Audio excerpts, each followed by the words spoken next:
Hey, this is Dave Ing. I'm working on a Subaru Legacy trunk latch today.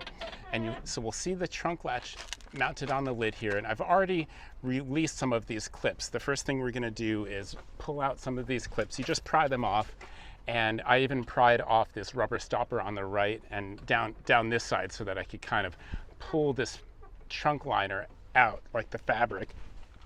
And so you'll see the latch, it's held in by two 10mm bolts. We're going to disconnect the electrical plug here. It's a little tough. And then you're going to pull down on the manual release. We'll get the latch off and that will release fully. So these two 10mm bolts come out.